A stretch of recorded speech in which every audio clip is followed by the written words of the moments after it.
دكتور هشام الوصيف، استشاري التغذية وعلاج السمنة والنحافة، وهنتكلم معاه النهاردة عن السمنة المفرطة عند الأطفال، واللي هي يمكن بتعتبر واحدة أو إحدى أخطر المشكلات الصحية العمومية في القرن ال21. السمنة المفرطة عند الأطفال، ومع دخول المدارس بتزيد يمكن شهية الأطفال أكتر من الصيف، عشان الحركة يمكن بتبقى قليلة، بيبقى في مدارس، بيبقى في الرياضة ممكن بتبقى أقل شوية في وقت المدارس، فالأطفال بيركزوا في الشتاء في الأكل أكتر. هنعرف إزاي نقدر يبقى الأطفال يمشوا على نظام غذائي سليم، وهنشوف إيه هي أسباب السمنة، هل هي ممكن تكون أسباب وراثية أو أسباب عادية. هنتكلم برضو إذا كان في سمنة موضعية أو سمنة مفرطة، تفاصيل كتير. مساء الخير يا دكتور. مساء الخير. منورنا. ده نوري. دكتور، زي ما قلت كده في البداية، الأطفال ودخول المدارس، وزي ما بنقول كده للكبار أصلا الشتاء على طول بيأكل، بيبقى عايز أكل عشان كنوع من أنواع للدفى وكده، فبيحصل إن الأطفال بياكلوا بشكل كتير وغير منتظم. عايزين بس نعرف تعريف كده بسيط للسمنة المفرطة. سمنة الأطفال هي ظاهرة شائعة في الفترة دي، ولقوا إن كمان معدلات سمنة الأطفال بدأت تزيد، وده من عدم الوعي الصحي وعدم الإدراك من الوالدين على طريقة أكل الأطفال وتغذية الأطفال. مش السمنة كمان عند الأطفال، لقينا إن في طفرة بين أطفال عندهم سمنة وأطفال عندهم نحافة، فبالتالي احنا عندنا حاجة اسمها سوء التغذية. سوء التغذية وسوء توظيف الأطفال للوظيفة بتاعتهم. يعني احنا دايما بنقول ان التغذية بتاعت الطفل بتبتدي من مرحلة الحمل بتاعت الأم. يعني الطفل بيبدأ يتغذى ويخش له الأكل عن طريق الأم، فبالتالي أي أكل هي بتميل إنها تاكله في الفترة دي بيميل إن الطفل يحب نوع الأكل اللي والدته كانت بتاكله. تمام. ده أول نقطة، لأن طبعا زي ما احنا عارفين إن البهارات والروائح والكلام ده كله بيبدأ يأثر على شهية الطفل. بعد كده بيبتدي في مرحلة الولادة، الطفل اتولد، في مرحلة أول سنتين في الرضاعة نفس الموضوع، الأم بتاكل أكلات معينة تبدأ تأثر على نمو الطفل وتأثيرها في هو بيميل لأكل إيه.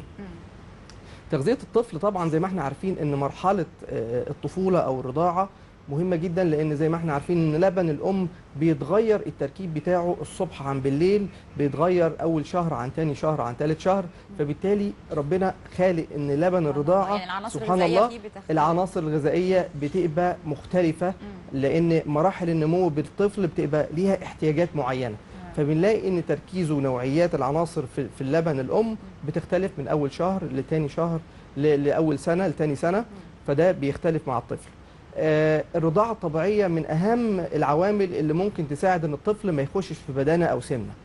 لذلك احنا لما بندخل البان صناعيه بيميل الطفل انه يحصل له زياده في الوزن، او بيميل انه يبقى عنده نحافه وسوء تغذيه. فبالتالي احنا مهم جدا، يا نحافه يا سمنه، يا نحافه يا سمنه.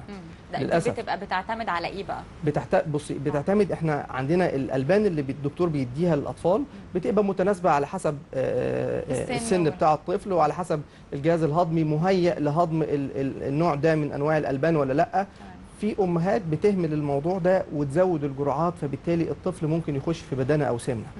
فاحنا دايما بناخد بالنا ان التغذيه بالنسبه للاطفال بتبتدي من الاول خالص. بعد سن سنتين يبدا الطفل، او في من اول سنه لسنتين في الرينج ده بيبدا الطفل ندخل له الاكل، يبدا ياكل ويقعد معانا على ترابيزه الاكل وياكل معانا كل حاجه ممكن ناكلها. طبعا الطفل بياكل كل حاجه في السن ده. مهم جدا ان احنا ناخد بالنا هل الطفل عنده شراهه للاكل ولا عنده فقد للشهيه. في اطفال بيبقى عندهم شويه ان التركيز بتاعهم مشتت في اكتشاف العالم اللي حواليه، فممكن هو ما يبقاش مركز خالص في موضوع الاكل، فيبدا يقلل شهيته شويه ويزود ان هو بيبقى عايز يكتشف فبيهمل الاكل خالص. تمام. مهم جدا بقى ان احنا ناخد بالنا ان احنا نديله وجبات بسيطه متكرره على مدار اليوم مع النشاط الحركي والرياضي اللي هو بيعمله. فبالتالي احنا المرحله دي عديناها خلاص، نبدا نخش في المراحل اللي بعد كده. طبعا سمنه الاطفال بيبقى في عوامل بنبدا نحدد هل الطفل ده عنده سمنه ولا لا. بالظبط. كتير من الامهات يقول لك لا انا طفلي انا عنده سمنه انا عايز اخسسه، وكتير بيبقى الطفل كويس جدا ويقول لك لا انا عايز ازوده، عايز اعمل له زياده في الوزن. طب هو كويس كده، يقول لك لا بس انا حاسس انه ضعيف. هو بيقارنه بزمايله، فبالتالي ممكن يبقى زمايله اللي محيطين حواليه وزنهم ازيد شويه، هو نموهم اعلى شويه، فبالتالي الطول عندهم اكتر. فده احنا لازم ناخد بالنا منه، ما يبقاش المقياس للاب والام بس، المقياس بيرجع بالشكل العام بالظبط. يعني لازم تبقى برضه بالظبط ريليتد بالحاله الصحيه وبالشكل والطول. مظبوط. فاحنا بنقول هل الطفل سليم في حركته ومجهوده وصحته ولا لا؟ هل ده بيأثر معاه ان هو بيعمل له هبوط، بيعمل له تعب متكرر، بيعمل كل ده يبقى عنده سوء تغذيه؟ هل السمنه او زياده الوزن عامله له اعاقه حركيه؟ هل هي مأثره معاه صحيا كبدانه في شكله وفي ان انا بشتري له ملابس مثلا بلاقي ان هو بيلبس مقاسات اكبر من مقاساته، فده برضو باخد باله انه في عندي كده مؤشر سمنه. تمام. طيب احنا لو جينا نحدد قياس مقدار السمنه عند الطفل ازاي نقدر نقول ان دي دخلنا في مرحله السمنه، وامتى نقول ان هو في مرحله اللي هو زياده في الوزن طبيعي؟ احنا في حاجه بسيطه ممكن بنقولها ان ممكن الكتله في مؤشر كتله الجسم اللي بنحسبه لكل الاعمار من الصغير للكبير، بس طبعا في سن الاطفال وسن المراهقه بيبقى ليهم مؤشر خاص. بس في معادله بسيطه بنعملها للاطفال اللي هم اقل من 10 سنين، بنقول مثلا ان هم السن بتاعهم بنضربه في 2 وبنجمع عليه 8 ل 10 كرقم. يعني مثلا سي ان واحد مثلا عنده 5 سنين، 5 سنين زائد 5 يبقى 10 زائد 10 يبقى المفروض يبقى وزنه من 18 ل 20 كيلو. جميل. دي معادله بسيطه ممكن اي حد يعملها. طيب الاكيوريت بقى والدقيق، لان كتير قوي من الاطفال اطوالهم مختلفه، فناخد بالنا ان الهيكل العظمي والهيكل العضلي عند الطفل بيبقى في مرحله نمو، فبنختلف الكتله بقى، مؤشر كتله الجسم، ودي بتبقى معادله بيبقى الوزن على مربع طول بالمتر وبنضربها في 100 بنطلع نسبه مئويه. طبعا في شرط وفي جدول بيبدا الناس تاخد بالها منه، ان هو ده نقول هل النسبه المئويه دي بالنسبه للطفل موجوده عندنا في فين بالظبط في الجدول، ونبدا نحدد هو الطفل ده عنده سمنه، عنده نحافه، بيميل ان هو يبقى عنده زياده وزن، هل هو شخص طبيعي، بيبدا يتحدد في الشرط ده. تمام. اوكي. طبعا هستأذن حضرتك، معانا تليفون مدام تريز. الو. مساء الخير، اتفضلي. انا عندي بنتي 4 شهور، فانا كنت عايزه اعرف هل مثلا ممكن ابتدي باكل او حاجه ولا استنى شويه، لان هي الرضاعه يعني ما بتكملش 5 دقايق 10 دقايق، فحاسه انها مش يعني الاكل مش مكفيها يعني. طيب حاضر. ورافضه الببرونه. ورافضه الببرونه. اوكي تمام. ماشي، ميرسي قوي مدام تريزا على التليفون. طيب بصي، 4 شهور ما ينفعش ان انا ادخل اكل دلوقتي. بعد 6 شهور ممكن نقول. ليه؟ هو الطفل بيبقى غير مهيئ خالص انه يخش له اكل، ما عندوش الانزيمات الهاضمه لنوع الاكل اللي داخل.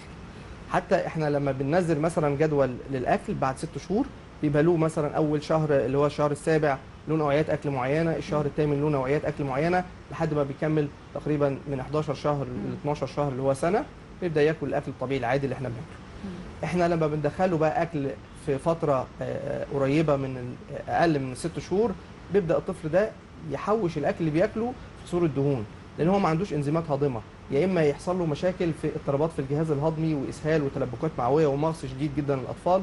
فبالتالي احنا مهم جدا تنظيم الرضاعه مع الاكل في الفتره دي. تمام. ترجع لطبيب الاطفال اللي هي متابعه معاه، هيبدا يدخل لها نوع اكل معين، هيبدا يحببه شويه في الرضاعه، لان ممكن يبقى هو رافض الببرونه نتيجه نوع اللبن ده مش كويس، او هو مش مستساغ ليه، فبيغيره له بنوع تاني بيبدا يتقبله. تمام. نحاول ان هي برضه تنظم له موضوع الرضاعه، ان يبقى فيه مواعيد يبقى مواعيد مثلا 5 مرات في اليوم، عشان ما يبقاش كل شويه فما ياخدش كميات كافيه. تمام. اوكي. طب احنا مريم معانا. ايوه مساء الخير. مساء الخير يا مدام مريم. ازي حضرتك، عامله ايه؟ ازيك يا دكتور؟ اهلا وسهلا، اتفضلي يا مدام مريم. اهلا بحضرتك. اهلا بحضرتك يا دكتور. انا ابني عنده 10 سنين. تمام. هو بيعاني شويه من البدانه، لان انا من طفولته انا اللي غلطت. انا اللي كنت بديله الحاجات فيها دهون، كنت بديله الجبن الدسم بتاعها عالي، وكنت باكله كتير. دلوقتي انا مش عارفه ان انا اتحكم في كده، مش عارفه اتحكم. عملت كذا مره دايت ونسبه الحرق عنده بسيطه جدا. جميل. فانا عايزه وزنه تقريبا قد ايه يا مدام مريم؟ وزنه حاجه و70 كيلو. هو طوله قد ايه تقريبا؟ لا هو 10 سنين بس طويل كويس يعني. بس وزنه زايد، يعني هو المفروض يبقى وزنه حاجه و50 كيلو. طيب حركته كتيره وكويسه، بيمارس رياضه؟ لا هو حاليا ابتدينا نمارس رياضه كاراتيه، بس احنا قاعدين في البيت ما بنخرجش كتير. لكن هو لو مثلا رحنا مصيف ينزل البسين يلعب مع اصحابه، صحته كويسه مش وحشه، يعني كويس. هو بس كان عنده حساسيه وبياخد ادويه حساسيه. حد في العيله زيه كده ولا هو بس؟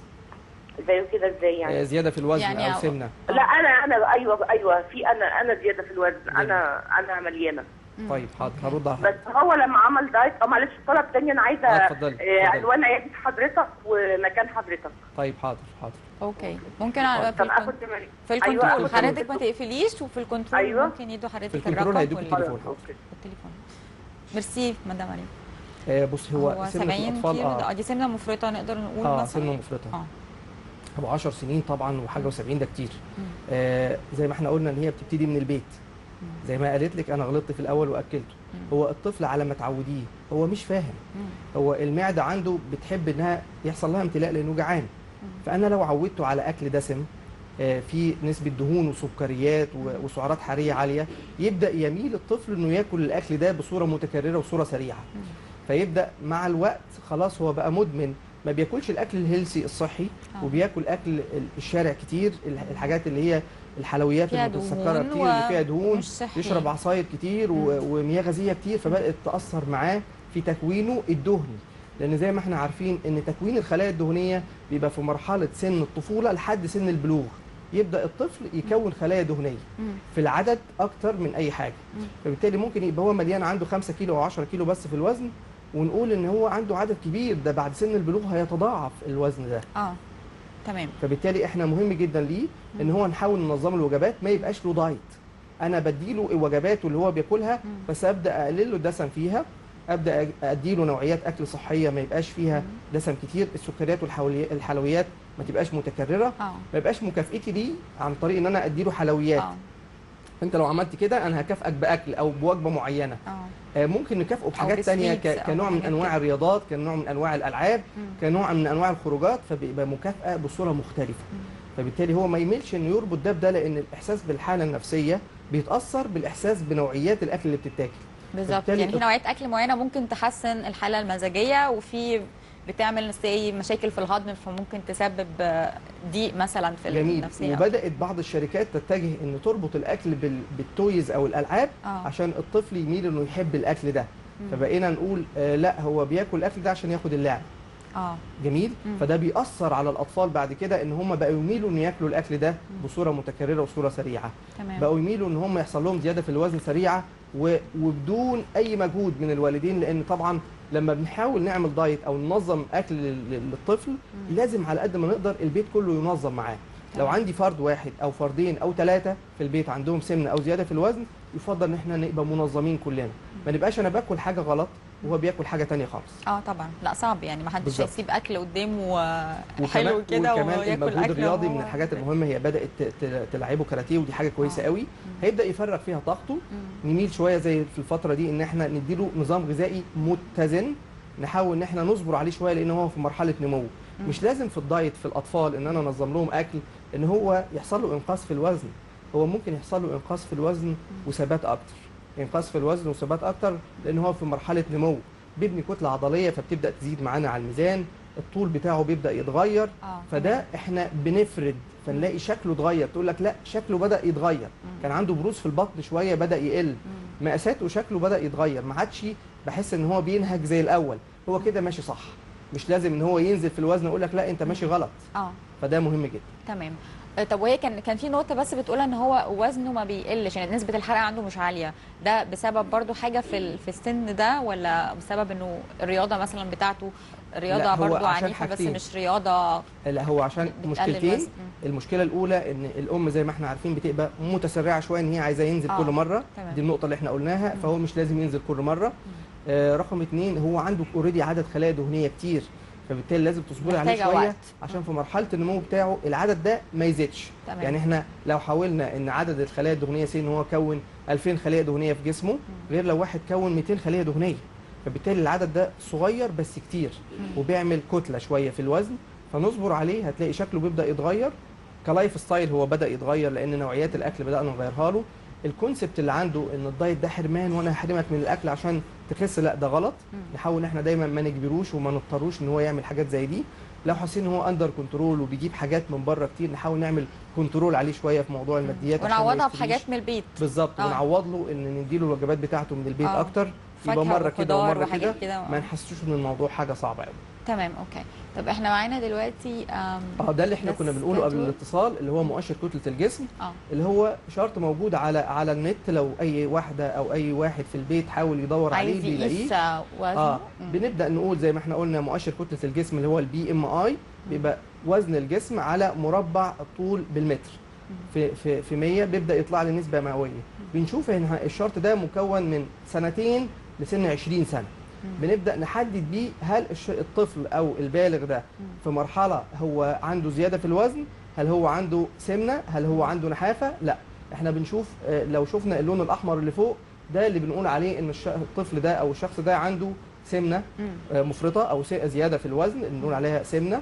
اما الشرط اللي بعده اللي هو لونه اصفر، ودي مؤشر كتله الجسم بتاعه، بيدل ان الطفل عنده زياده في الوزن، هيبدا يميل انه زياده. فده نعمل له بس كنترول، ما يبقاش فيه دايت، ما فيش فيه اي حاجه، ونزود له شويه الاكتيفيتي بتاعته، ونشوف ايه العادات الخاطئه او نوعيات الاكل اللي بدات تخش له في الفتره دي، فنبدا نحجمها شويه. اما اللون الاخضر ده بنلاقي ان معدلاته الطبيعيه سليمه، لان زي ما احنا عارفين هو بيزيد معانا ليه الكيرف، لان من سن سنتين طبعا بيبدا الشخص يطول او يزيد في الوزن والطول نتيجه تكوين الكتله العضليه وتكوين الخلايا الدهنيه في الجسم وتكوين العظم، فبالتالي كل ده بيبدا يزيد معانا. فالشرط الاخضر ده او اللون الاخضر بيدل ان لو حاجه في الفتره دي هو كويس، وزنه كويس وطوله كويس. تمام. اما اللي اقل من كده بقى هو ده بنقول عليه النحافه او سوء التغذيه. فبالتالي لازم ساعتها يبدا الطفل نهتم بيه شويه، نعمل له شويه تحاليل انفستيجيشن، نحدد هل هو عنده نوع من انواع الفطريات، من انواع الديدان، هل عنده انيميا، هل عنده عسر هضم، هل عنده اي مشكله في الغدد الدرقيه. بنبدا نحدد ونبدا نعالج ساعتها مشكله النحافه اللي موجوده. تمام. طب احنا رشا معانا على التليفون. ايوه السلام عليكم. وعليكم السلام. لا مش رشا، حد تاني. ماشي. ايوه انا جوزها. السلام عليكم. اهلا بحضرتك. عليكم السلام. ازيك يا ست؟ لو سمحت انا كنت بس عايز اكلم الدكتور بخصوص ابني. اتفضل يا فندم. اتفضل دكتور مع حضرتك. لو سمحت يا دكتور، انا ابني في سنه رابعه ابتدائي. جميل. وزنه عنده 75 80 حاجه زي كده. تمام. والسمنه بتاعته سمنه غير طبيعيه. تمام. جسمه كله. زادت السمنه عنده في مرحله سنيه معينه ولا؟ هي زادت في عمر 4 سنين، يعني هو 4 سنوات عملنا له عمليه اللوز، وكان عنده فتاء في الخصيه عملناهم له الاثنين ورا بعض. تمام. فجاه لقينا جسمه بدا يعمل كده لوحده. جميل. ما عملتلوش اي تحاليل خالص؟ عملت له جميع التحاليل اللي تخطر على بال حضرتك، جميع الهرمونات، التحاليل الهرمونات، تحليل غدد، كله مظبوط، حتى نسبه الكورتيزون يعني نسبته برضه كانت مظبوطه. طب هي اكلته زياده شويه؟ لا يعني. بيمارس اي رياضه او حركه ولا كسول شويه في الحركه؟ لا تقيل في الحركه جدا. يعني هو ما بيتابع مع دكتور رجيم او اي حاجه بيجيب نتيجه سنه صغيره، مجرد ان هو يبطل يرجع اللي هو خسه مرتين 3 4. تمام. طيب حاضر، هرد على حضرتك. تمام. ماشي يا دكتور. شكرا، ميرسي على التليفون. 4 سنين 80 كيلو؟ لا هو السمنه زادت عنده من 4 سنين، هو في سنه رابعه ابتدائي. رابعه ابتدائي، يعني عشان صوته مش واضح، انا اتخضيت برضه، قلت 4 سنين ده. هو حصل له سمنه من سن 4 سنوات، بدا يزيد في الوزن. اوكي. بعد ما عمل العمليه بتاعه اللوز. كتير قوي من الاطفال بيعملوا عمليه اللوز بيحصل موضوع زياده في الوزن او انقاص في الوزن. نتيجه ان ممكن اكلته تبدا تزيد في الفتره دي، نتيجه ان اكلته ممكن تقل في الفتره دي، ويبدا يبني خلايا دهنيه. كل ما بنى خلايا دهنيه الموضوع عنده بيزيد اكتر. كل ما الطفل زاد بقى زياده وزن نلحقه على طول قبل ما يخش في سمنه، لان كل ما بنى خلايا دهنيه الموضوع عنده بيسوء ويبدا ياكل اكتر، يبدا حركته تقل ووزنه يتقل، فبالتالي يبني خلايا دهنيه اكتر وبقت دايره مقفوله. هو لازم يتبع معاه نمط حياتي مختلف خالص، لازم يبقى فيه مجهود رياضي يوميا مش اقل من نص ساعه لساعه في البيت، في جيم، في نادي، يشترك له في الموضوع ده، ويبقى على مدى طويل، ما يبقاش فتره صغيره انا هروح للدكتور هعمل انقاص وزن فتره صغيره. لازم يتبع نظام غذائي صحي، يحاول شويه انه يعوض الطاقه اللي داخله الجسم باكل مفيد، ما ياكلش نسبه حلويات وسكريات بصوره عاليه. لو هو بيميل شويه للمياه الغازيه نحاول نقللها، نبدلها بعصاير اكتر وتبقى فريش مره او مرتين في اليوم. نبعد شويه عن الاكل والنوم وما نحاولش ياكل بالليل، وخصوصا بعد الساعه 7 والساعه 8، لان اكتر فتره بيبدا يكون فيها الطفل خلايا دهنيه، اللي هي المرحله اللي بيبقى فيها هرمون النمو اعلى، اللي هي من الساعه 7 لحد الساعه 10 11 مساء. ويفضل ان الطفل ده في الفتره دي بيبقى نايم فبنلاقي عنده التمثيل الغذائي بدا يتحسن، معدلات الحرق بدات تزيد، هنبدا نشركه زي ما قلنا في مجهود رياضي وحركي، فبنلاقي وزنه يبدا يتحسن معانا. ولازم نبقى صبورين عليه شويه، هو مش هنروح للدكتور شهرين 3 4، ده هو هيبقى لايف ستايل لو هو عنده سمنه مفرطه. نحاول زي ما هو قال ان التحاليل كويسه، فبالتالي هو خلاص نبعد شويه عن موضوع التحاليل وننظم له اكله، ناخد باله هو ممكن ياكل من بره ايه وهو في المدرسه، ما ياكلش اكلات من بره البيت على قد ما نقدر، نحاول ان احنا نبقى مراقبين الموضوع ده وما نحسسوش ان الموضوع صعب، ونمارس معاه الموضوع ده في الاكل. نحاول دايما نحط له وجباته او اكله في اطباق صغيره، ياكل بمعالق اصغر، لان زي ما احنا عارفين ان العين هي بتشبع من الاكل اكتر. نحاول نلون له اكله، يعني نديله الالوان في الاكل بتاعتنا، مثلا بالزبط. السلطات تبدا تتغير، الفواكه تبدا الوانها تختلف، يبقى في مثلا رز مثلا مره العيش، مره اللحمه، مره الفراخ، مره السمك. نبعد شويه عن الحاجات المقليه. كل الحاجات دي عوامل ممكن تساعد في انقاص الوزن، بس لازم نبقى صبورين عليه شويه، مش مستعجلين، لان هو بنى وصبرنا عليه من 4 سنين للفتره الاخيره، ومش عايزين ان هو يعمل حميه غذائيه او نظام غذائي ونقول بعد ما يسيب الدكتور يبدا يزيد في الوزن، لان هو كده برضه ما احنا ما غيرناش. هي قصه بتبتدي من البيت مش من عند الدكتور. هو الدكتور عامل مساعد معاه، ملوش علاجات ياخدها في السن ده كتير غير الموضوع الاكل والرياضات، ونحاول نعمل تغيير شويه للسلوك بتاع البيت معاه. حتى لو عنده اخوات نحاف او اقل في الوزن، نحاول ان احنا نوصل الاكل ما بينهم. في مرحله النمو بتاعته هيبدا يتشكل. تمام. نحاول شويه نعمل له دراسه كده او نشرح له السمنه دي واضرارها ايه، ونجيب له صور مثلا شكله هو تخين وشكله هو رفيع. لو مثلناها مثلا ان جبنا صوره واحد تخين وواحد رفيع، شايف الفرق ما بينهم عامل ازاي؟ شايف ده بيشتكي من ايه؟ كحافز يعني، كحافز نوعي، كنوع من انواع التربيه، كنوع من انواع التعليم. زي ما بيتعلم في المدرسه نبدا نعلمه ازاي يسايس اكله، ازاي ينظم نفسه، فيبدا يتغير معانا في مراحل النمو المختلفه. لما احنا نحط له اكل غلط ممكن يقول لك لا انا مش عايز اكل ده يا بابا عشان ما اتخنش، فبالتالي هو خلاص كده وصل لمرحله ان شاء الله هيوصل لسن البلوغ مرحله ووزنه الاراده هيبقى يعني. سليم، وبالتالي الاراده عنده اتحسنت. تمام. طب محمد. ايوه السلام عليكم. عليكم السلام ورحمه الله وبركاته. ايوه حضرتك، بس انا عندي مشكله ان انا وزني من 70 ل 80 وعايز انزل شويه. وزنك ايه؟ من 70 ل 80. من 70 ل 80. وطولي 180. 180. جميل. عايز تنزل ليه؟ عايز تنزل ليه؟ عايز تنزل. انت عندك السمنه المتركزه في مكان معين اكتر يا محمد؟ فين؟ في منطقه ايه؟ في الجنبين بس. منطقه الجنبين. انت بتعمل نظام غذائي ولا ماشي على نظام عادي خالص؟ لا نظام عادي. نظام عادي. بتمارس اي رياضات؟ يا فندم. انت عندك كام سنه؟ 20. كام؟ 20 سنه. بتمارس رياضه ايه يا محمد؟ كرة القدم. كرة القدم. جميل قوي. طبعا دي طيب تمام. هرد عليك. شكرا يا محمد على التليفون. دايما الرياضيين وخصوصا في الوزن اللي هو بيقول عليه ده بيبقى عندهم مشكله سمنه الجناب شويه، سوبرا إلياك وخصوصا الرياضي. منطقه الجناب دي بسبب الحركه يعني، طريقه الحركه العضله بتشتغل كويس في المنطقه دي. وبالتالي هو ممكن بعد الرياضه بتاعته بيزود، لان هو ماشي على نظام عادي خالص، يزود شويه في اكل الدهون، فيبدا الجسم مش لاقي حته معينه غير المنطقه دي ضعيفه شويه، او منطقه البطن السفليه. في بعض الرياضيين اللي بيعملوا رياضات عنيفه شويه للرجلين بيبدا تزيد عندهم سمنه الرجلين، بس دي بيبقى يخش فيها عوامل وراثيه شويه. اما لو شخص سليم لما بيعمل رياضه للرجل، مش ده المفروض يعني بتكون عضلات، بيكبر الكتله العضليه مظبوط، فيبقى عنده محيط الرجل كويس قوي. فبدا يبني عليه فالدهون اللي لها مكان، فيبدا هو يضايقه شكلا. لان محيط العضله بقى كويس، بس محيط الدهون زاد سنه، عمل لي مقاسات ازيد من معدلي، فبقى هو جسمه من فوق مظبوط وهو بيمارس على رجليه كتير. فتلاقي دايما حتى الرياضي اللي بيلعب كره قدم تلاقي محيط الرجل عنده اعلى شويه من الجزء العلوي. لو هو بنى نسبه دهون سفليه على المنطقه دي بيميل شويه انه يتضايق من الجزء السفلي، يقول انا عايز اعمل انقاص في الوزن. طيب هو محمد عنده مشكله في السوبرا إلياك منطقه اللاف هاندلز اللي موجوده في الجناب، ودي سهله خالص لو هو حابب ينظم اكله، وخصوصا في وجبه العشاء بعد الرياضات ما يحاولش ان هو ياكل كميات كتيره من الاكل. يحاول يعمل اجهزه تفتيت دهون موضعيه على الجزء ده، وخصوصا الفريزنج او تجميد الخلايا الدهنيه، ودي صيحه من صيحات التخسيس الموضعي الاخيره اللي بتجمد الخلايا الدهنيه في المنطقه، فبالتالي في خلال شهر من الجلسه بنلاقي المقاسات المكان بتبدا تتغير وشكلها بيبدا يتغير. تمام. طب لو من دي ممكن عن طريق يعني طريق رياضه او هو اوريدي بيمارس معين رياضه او اكل معين؟ لا هو اوريدي بيمارس رياضه مع تنظيم بس الوجبات. ما يحاولش ياكل وينام بالليل، دايما ياكل بالليل زبادي وعليها ليمون قبل النوم مباشره، من الحاجات برضو اللي بتقلل محيط الوسط او محيط الخصر سواء جناب او منطقه بطن.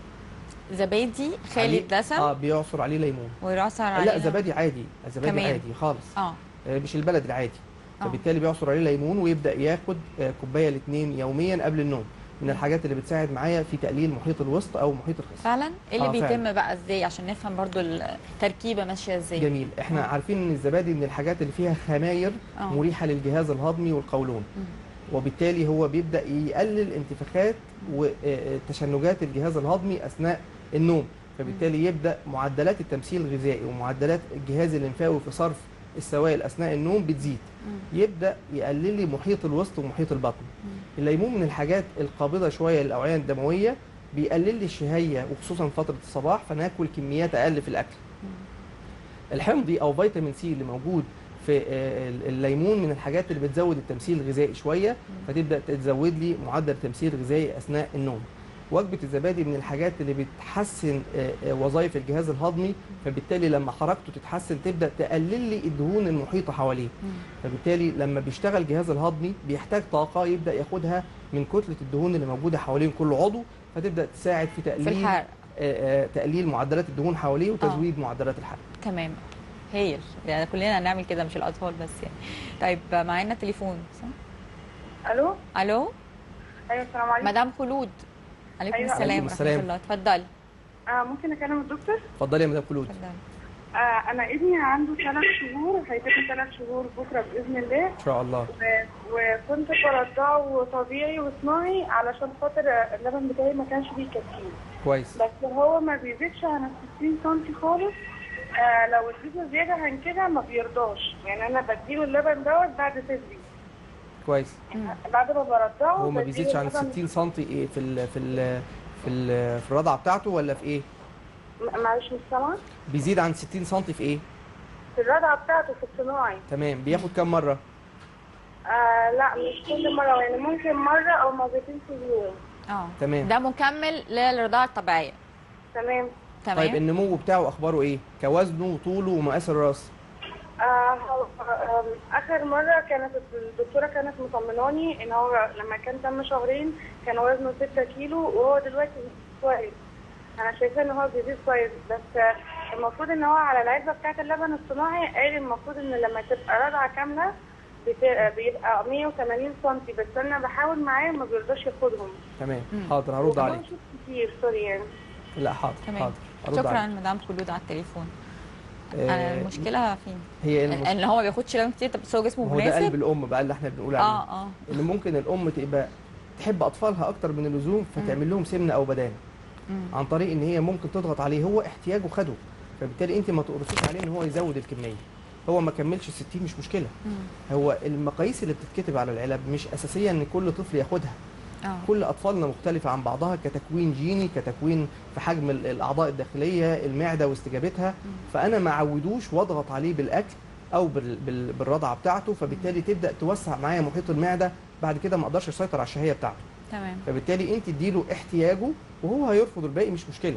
انت اديله بعد كده اعملوا له كميات اقل، ولما يحتاج حسيت ان هو خلص الكميات الاقل ممكن ابدا ازود واقلل، بحيث ان هو ياخد قيمته الغذائيه ما دام نمو الطول بتاعه كويس، وزنه بيتحسن، مقاسات الراس في النمو بتاعها كويسه، خلاص هو الطفل في مرحله نمو كويسه خالص.